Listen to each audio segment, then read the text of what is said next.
육중한 강철문이 안쪽으로 폭발하며 무너졌습니다. 그와 동시에 18명의 완전 무장 경찰이 포효하는 소리와 함께 창고 안으로 쏟아져 들어왔습니다. 모든 것이 순식간에 아수라장이 되었습니다. 성도들의 공포에 질린 비명소리가 창고를 가득 메웠습니다. 아이들은 울부짖었고 사람들은 본능적으로 몸을 움츠렸습니다. 철컥, 철컥. 그 소리가 제 심장을 멎게 했습니다. 경찰들이 일제히 소총의 약실에 총알을 장전하는 그 차갑고 날카로운 금속성 소리. 그 소리는 천둥처럼 콘크리트 공간 전체를 쩡쩡 울렸습니다. 그때였습니다.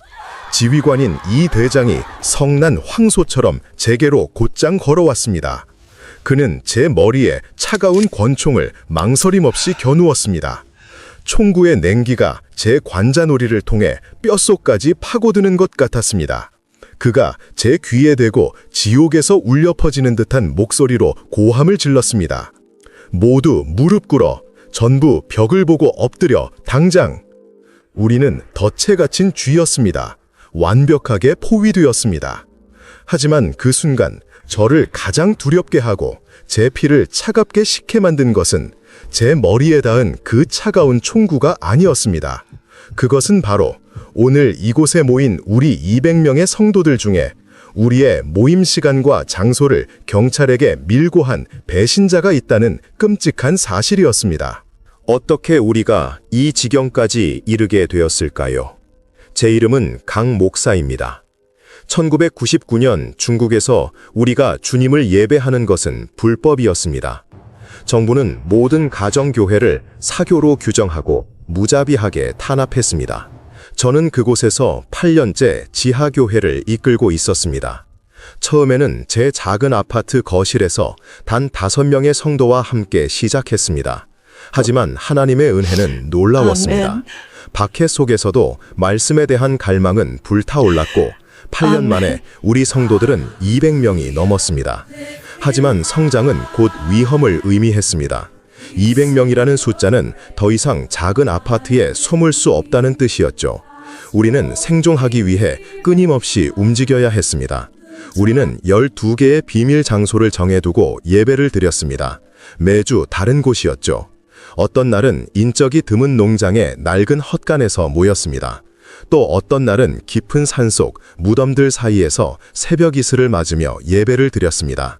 버려진 공장이나 오늘처럼 텅 빈 창고에서 모이기도 했습니다. 성도들은 각자 다른 길로 정해진 시간을 어겨가며 흩어져서 와야 했습니다. 우리는 서로를 확인하는 암호를 만들었고 망을 보는 사람들을 항상 배치했습니다. 발각된다는 것은 모든 것을 잃는다는 의미였기 때문입니다. 우리의 삶은 믿음을 지키기 위한 고요한 전쟁이었습니다. 매일이 긴장과 감사의 연속이었습니다. 우리는 그저 함께 모여 주님을 찬양하고 싶었을 뿐입니다. 10월 15일, 그날 밤 우리가 모였던 곳은 버려진 곡물 창고였습니다. 그곳은 우리가 가진 12개의 비밀 장소 중에서 우리가 가장 안전하다고 믿었던 곳입니다.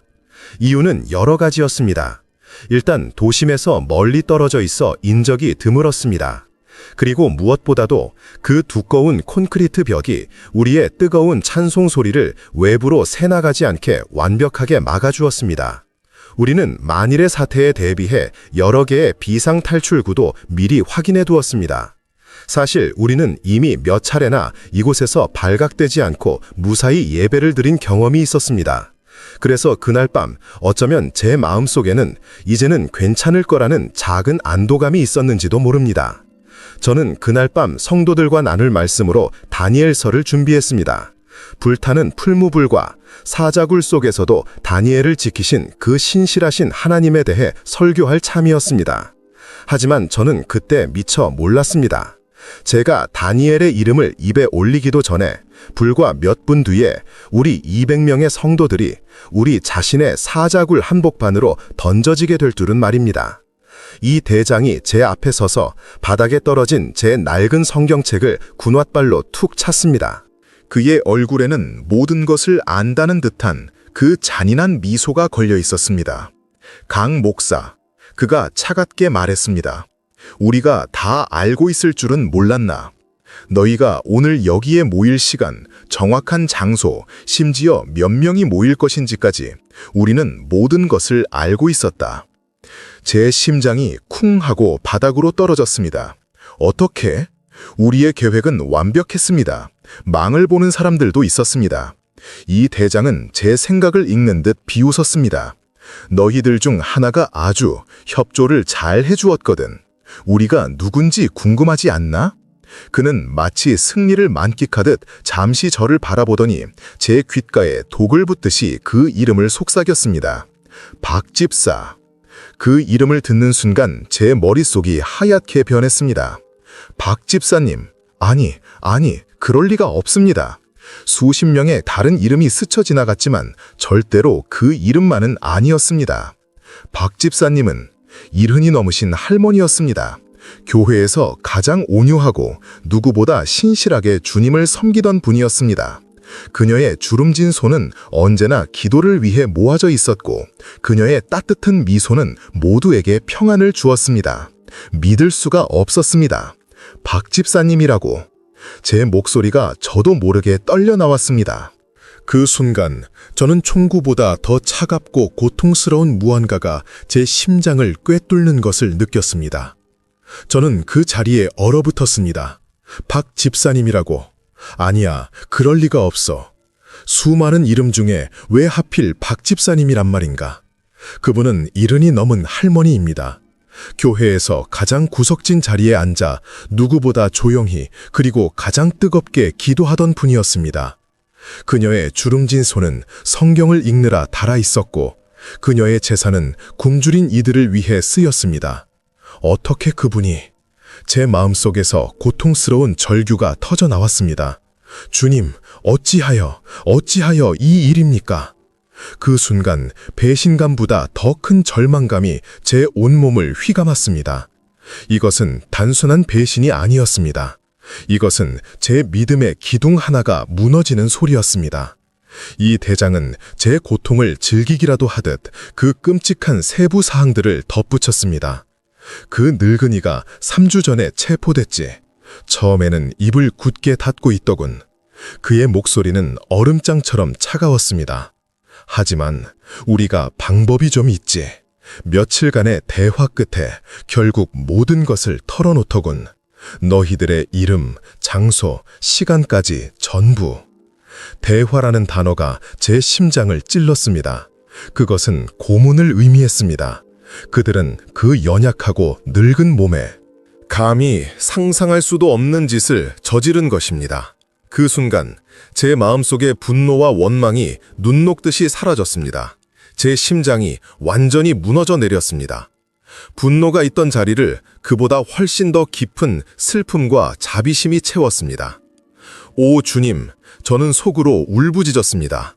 그들이 박 집사님에게 무슨 짓을 한 것입니까? 그녀가 얼마나 고통스러웠을까요? 그녀는 배신자가 아니었습니다. 그녀는 고문 끝에 무너진 또 다른 순교자였습니다. 저는 무릎을 꿇은 채 눈을 감고 기도했습니다. 아버지, 박 집사님을 용서하여 주시옵소서. 그리고 저들도 용서하여 주시옵소서. 저들은 지금 자기들이 무슨 짓을 하는지 알지 못하나이다. 저는 고개를 들었습니다. 제 안의 모든 분노가 사라지고 오직 그들을 향한 연민만이 남았습니다. 차가운 콘크리트 바닥에 무릎을 꿇고 있자 죽음의 공포가 온몸을 감쌌습니다. 하지만 제 두려움은 저 자신을 위한 것이 아니었습니다. 저는 제 뒤에 저와 똑같이 무릎 꿇고 있는 제 양들을 생각했습니다.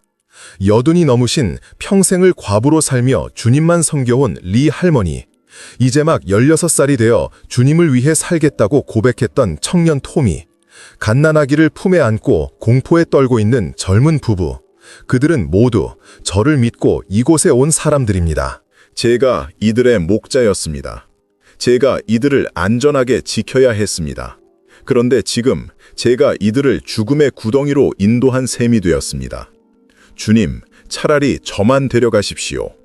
이들의 피는 다 저의 탓입니다. 목자로서의 죄책감이 제 어깨를 짓눌렀습니다. 그때였습니다. 철컥, 철컥. 이 대장의 명령이 떨어지기도 전에 몇몇 흥분한 경찰들이 다시 한번 소총을 장전했습니다. 그것은 이 모든 것을 끝낼 준비가 되었다는 죽음의 신호였습니다. 저는 그저 눈을 감고 다가올 총알을 기다릴 수밖에 없었습니다. 이 대장이 제 머리에 겨누었던 권총을 거두지 않은 채 창고 뒤편으로 걸어갔습니다. 그는 마치 지휘자처럼 방화쇠의 손가락을 건 채로 18명의 경찰을 둘러보았습니다.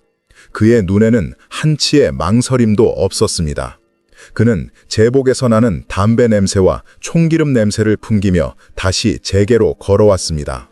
그가 제 머리에 다시 차가운 총구를 겨누었습니다. 너희의 거짓된 신은 너희를 구하러 오지 않는다. 그가 경멸에 찬 목소리로 말했습니다. 오늘 밤 너희의 모임은 여기서 끝이다. 그리고 그는 제 인생에서 가장 끔찍했던 그 일을 시작했습니다. 그는 10부터 숫자를 세기 시작했습니다.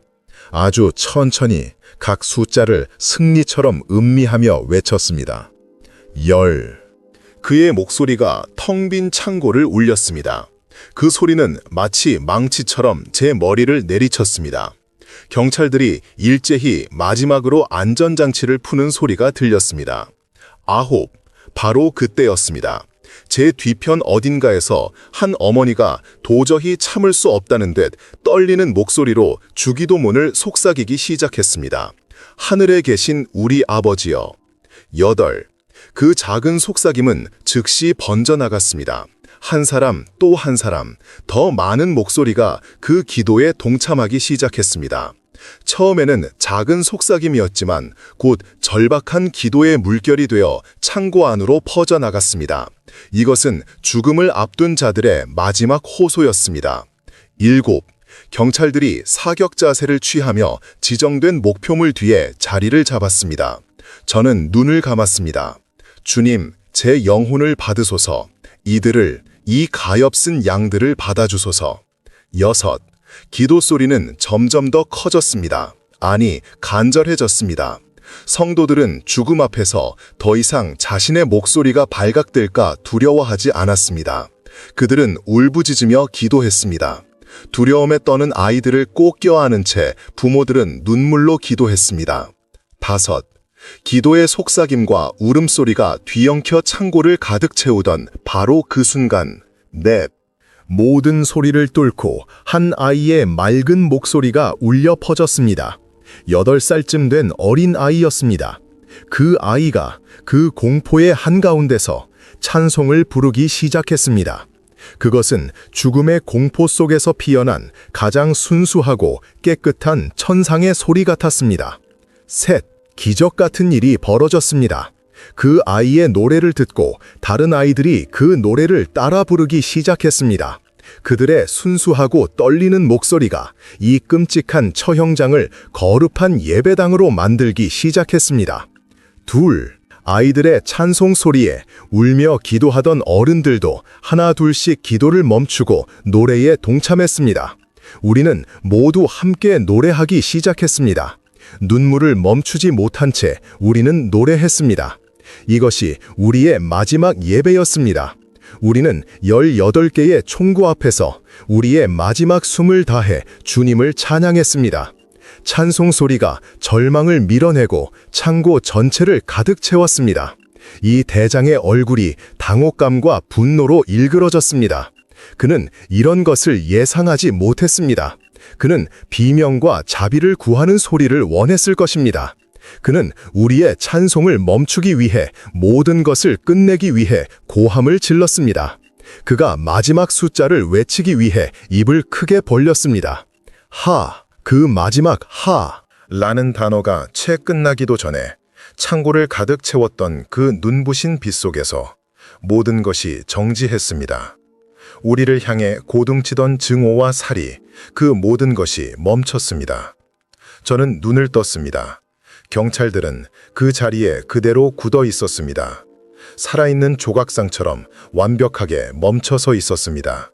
그때 저는 깨달았습니다. 그 빛은 경찰들만 멈추게 했다는 것을. 저는 움직일 수 있었습니다. 저는 천천히 믿을 수 없다는 듯이 제 손가락을 구부려 보았습니다. 움직였습니다. 저는 조심스럽게 무릎을 폈습니다. 그리고 일어섰습니다. 제 주변에서 다른 성도들도 하나 둘씩 경이로움과 두려움이 뒤섞인 표정으로 일어나기 시작했습니다. 어떤 이는 자신의 몸을 만져보았고 어떤 이는 입을 막은 채 흐느꼈습니다. 우리는 자유로웠습니다. 저는 굳어버린 경찰들 사이를 걸었습니다. 그것은 제 평생 겪은 일 중에 가장 초현실적인 경험이었습니다. 그들은 숨을 쉬지도 눈을 깜빡이지도 않았습니다.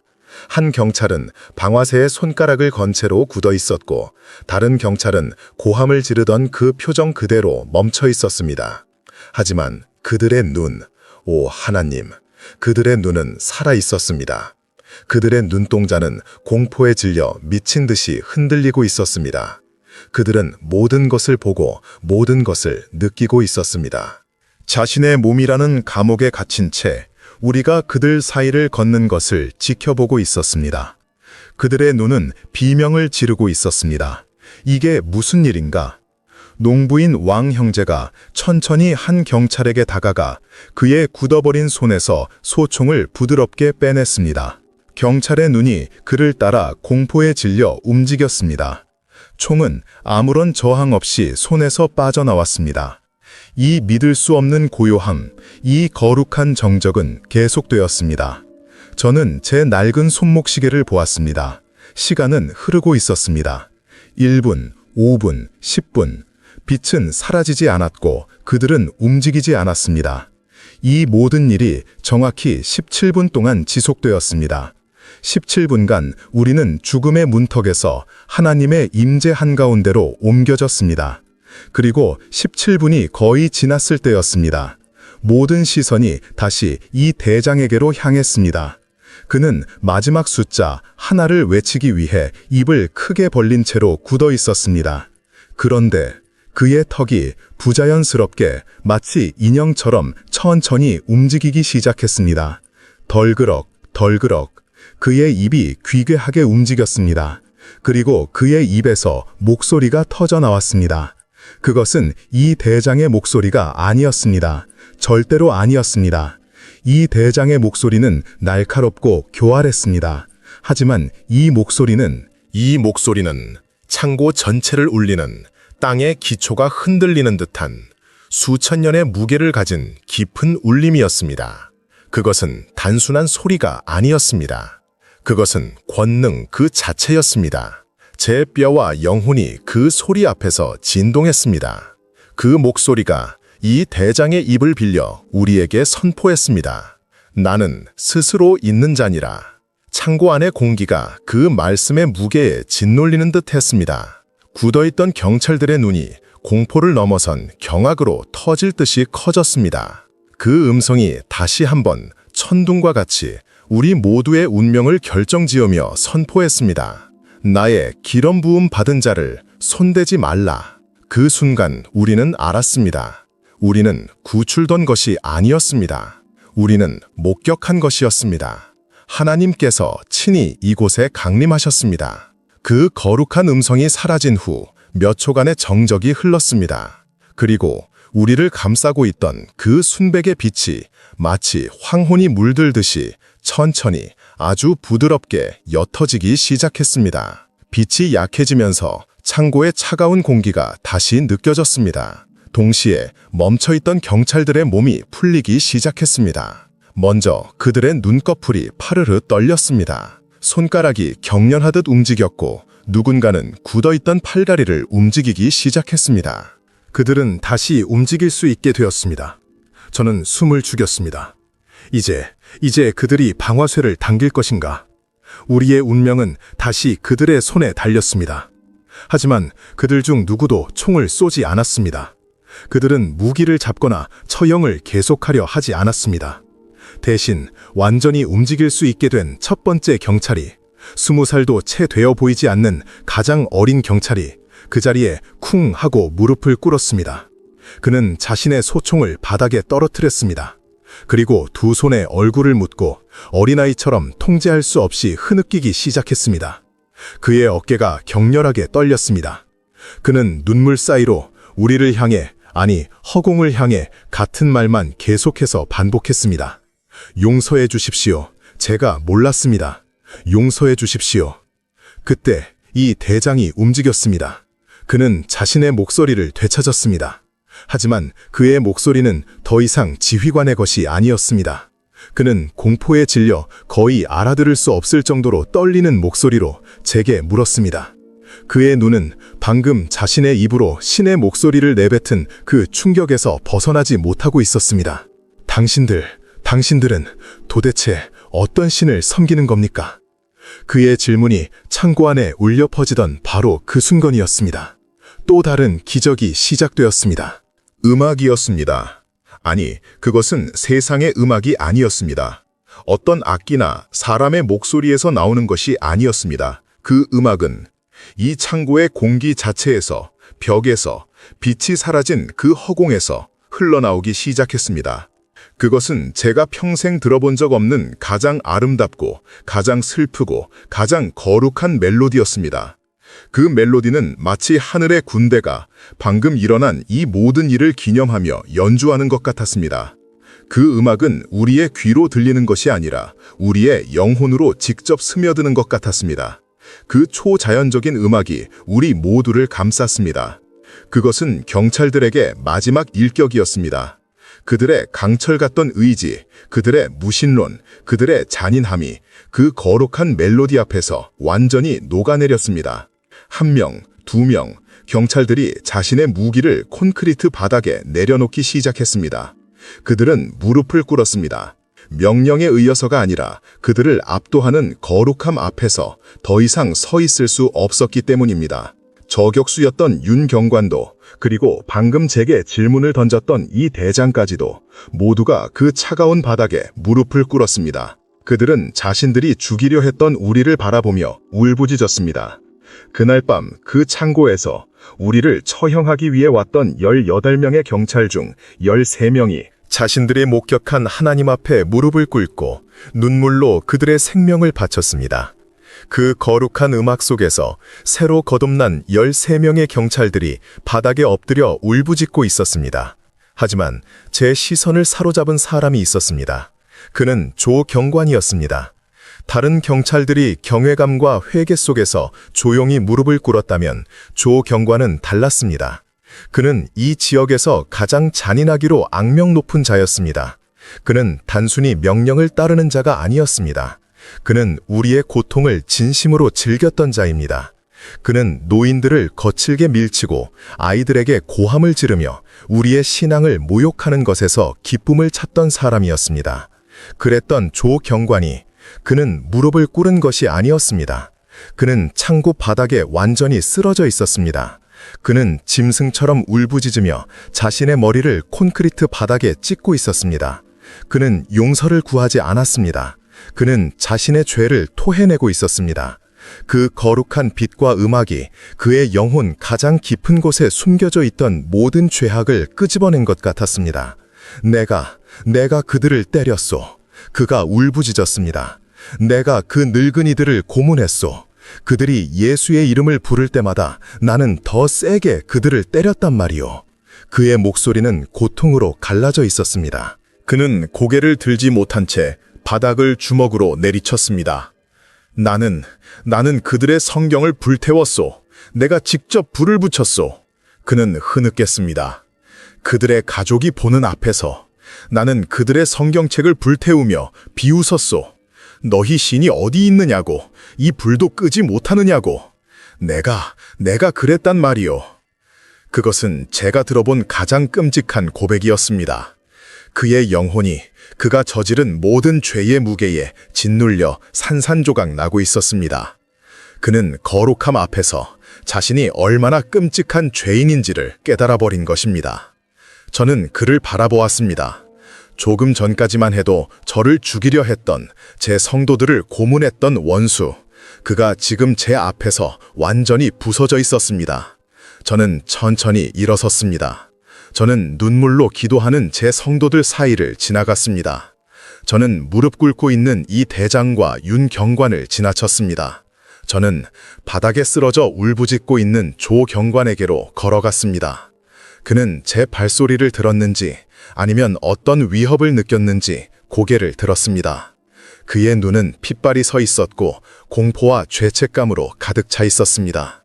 그는 제가 그를 심판하거나 저주할 것이라고 생각했을 것입니다. 저는 아무 말도 하지 않았습니다. 저는 그가 쓰러져 있는 그 차가운 콘크리트 바닥에 그와 똑같이 무릎을 꿇었습니다. 그리고 저는 두 팔을 벌려 그 남자를 안았습니다. 제 원수를, 제 교회를 핍박하던 그 남자를, 하나님의 임재 앞에서 부서져버린 그 영혼을 제 품에 안았습니다. 그의 몸은 격렬하게 떨리고 있었습니다. 저는 그저 그를 안았습니다. 그의 울부짖음이 제 어깨 위에서 터져 나왔습니다. 그는 제 품에서 격렬하게 떨고 있었습니다. 그의 울부짖음은 심장이 찢어지는 듯한 절규였습니다. 저는 그를 더 세게 껴안았습니다. 제 원수, 저를 죽이려 했던 그 남자를 제 형제처럼 안았습니다. 저는 그의 귓가에 그의 울음소리를 뚫고 들릴 만큼 하지만 단호하게 속삭였습니다. 형제여. 그 한마디에 조 경관의 몸이 굳었습니다. 그의 격렬했던 울부짖음이 갑자기 멈췄습니다. 저는 계속해서 그의 귀에 생명의 말씀을 속삭였습니다. 형제여, 괜찮습니다. 당신이 방금 고백한 그 모든 끔찍한 죄들, 당신이 불태운 성경책, 당신이 고문했던 성도들, 당신이 내뱉은 그 모든 저주의 말들, 이 모든 죄를 위해서 우리 주 예수 그리스도께서 이미 십자가에서 돌아가셨습니다. 저는 그를 품에서 부드럽게 떼어내어 그의 눈을 정면으로 바라보았습니다. 그의 눈은 텅 비어 있었습니다. 그는 자신이 무슨 말을 듣고 있는지 이해하지 못하는 것 같았습니다. 저는 그의 어깨를 붙잡고 제 영혼의 모든 힘을 다해 선포했습니다. 그러므로 당신은 용서받았습니다. 그 순간 조 경관의 얼굴에서 모든 것이 변했습니다. 그것은 제가 본 가장 놀라운 변화였습니다. 그의 얼굴을 뒤덮고 있던 그 짐승 같던 고뇌, 그 죄책감, 그 수치심, 그 모든 어둠이 마치 한 번도 존재하지 않았던 것처럼 순식간에 사라졌습니다. 그 자리에 완전한 충격이 찾아왔습니다. 그의 입이 살짝 벌어졌습니다. 그는 저를 바라보았습니다. 아니, 제 뒤에 있는 저를 통해 무언가를 보는 것 같았습니다. 그는 심판을 기다리고 있었는데 용서를 받았습니다. 그리고 그의 텅 빈 눈동자에서 한 줄기 눈물이 흘러내렸습니다. 그것은 고통의 눈물이 아니었습니다. 그것은 그의 인생에서 처음으로 경험하는 평안의 눈물이었습니다. 그는 다시 태어났습니다. 그날 밤 모든 것이 끝났을 때 창고 안은 더 이상 처형장이 아니었습니다. 그것은 거룩한 성전이 되어 있었습니다. 조 경관은 한참 동안 제 품에서 흐느끼다 지쳐 쓰러졌고 이 대장을 비롯한 13명의 새로운 형제들은 무릎 꿇은 모습 그대로 마치 처음 기도를 배운 아이들처럼 멍하니 허공을 바라보고 있었습니다. 그들은 자신들이 방금 목격한 것을 감당하지 못하고 있었습니다. 그때 이 대장이 비틀거리며 일어섰습니다. 그는 더 이상 저를 위협하지 않았습니다. 그의 눈에는 오직 설명할 수 없는 깊은 경외감만이 남아 있었습니다. 그가 제게 다가와 떨리는 목소리로 물었습니다. 목사님, 이제 우리는 어떻게 해야 합니까? 저는 그의 눈을 바라보며 말했습니다. 형제님, 우리는 주님께 감사 예배를 드려야 합니다. 하지만 그는 고개를 저었습니다. 아니요, 행정적인 것을 말씀드리는 겁니다. 이 일은 보고되어야 합니다. 저는 이 일을 어떻게 해야 할지 모르겠습니다. 그는 잠시 고뇌에 빠졌습니다. 그리고 그는 결심한 듯 저를 바라보며 말했습니다. 오늘 밤 일은 잘못된 정보로 인한 작전 실패로 보고될 것입니다. 그는 부하들을 돌아보며 지친 목소리로 말했습니다. 불법 활동은 발견되지 않았습니다. 우리는 아무것도 찾지 못했습니다. 체포할 이유도 없습니다. 그는 다시 저를 바라보았습니다. 그의 눈에는 새로운 결의가 차 있었습니다. 목사님, 오늘부터 당신과 당신의 성도들은 나의 보호 아래 있습니다. 그렇게 불과 1시간 전까지만 해도 우리를 죽이려 했던 그들의 손에 의해 우리는 보호받았습니다. 그날 새벽 우리는 창고를 걸어 나왔습니다. 죄수로서가 아니라 자유인으로서. 우리의 뒤에는 이제 우리의 형제가 된 전직 경찰들이 우리를 지키기 위해 서 있었습니다. 그 후로 그날 밤의 이야기는 전설이 되었습니다. 사람들은 그 일을 17분의 기적이라고 부릅니다. 그들은 그 17분 동안 창고를 가득 채웠던, 눈을 멀게 하지 않으면서도 태양보다 밝았던 그 순백의 빛에 대해 이야기합니다. 그들은 18명의 무장 경찰을 그 자리에 얼어붙게 만든 그 압도적인 힘에 대해 이야기합니다. 그들은 이 대장의 입을 통해 울려 퍼졌던 천지를 창조한 그분의 음성에 대해 이야기합니다. 나의 기름 부음 받은 자를 손대지 말라. 그리고 사람들은 이 세상의 것이 아닌 하늘의 군대가 연주하는 듯했던 그 거룩한 음악에 대해 이야기합니다. 네, 그 모든 것이 사실입니다. 그것은 인간의 이성으로는 도저히 설명할 수 없는 명백한 하나님의 개입이었습니다. 그날 밤 하늘이 이 땅에 내려왔습니다. 사람들은 그 17분의 기적을 이야기하며 하나님의 권능을 찬양합니다. 그리고 그것은 마땅히 그래야 할 일입니다.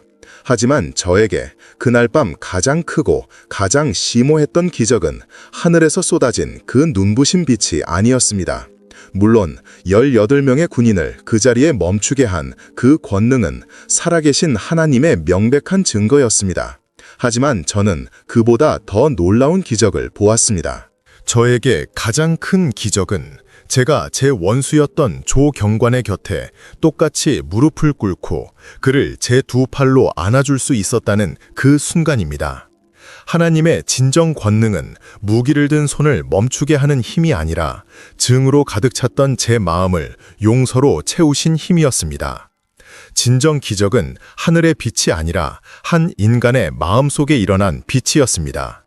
그 잔인했던 조 경관의 심장이 어린 아이처럼 깨어지고 그가 짐승처럼 울부짖으며 자신의 죄를 토해낼 때, 그리고 마침내 그의 뺨을 타고 흘러내린 그 한 줄기 참회의 눈물, 그것이야말로 그 어떤 빛보다, 그 어떤 음악보다 더 위대한, 우리를 진정으로 구원한 하나님의 능력이었습니다.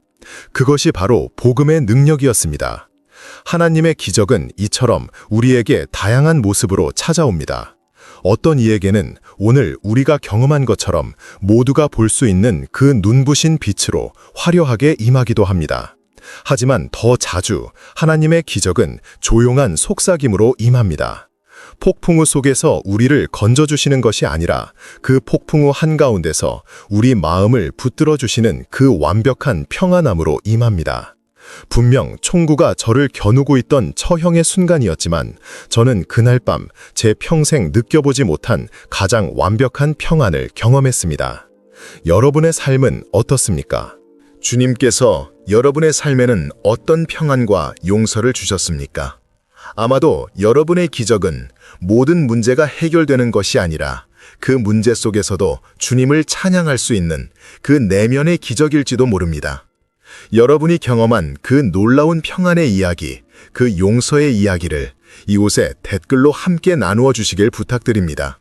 우리의 간증이 모여 아직 주님을 모르는 많은 이들에게, 그리고 절망 속에 있는 다른 형제 자매들에게 살아있는 하나님의 증거가 될 것입니다.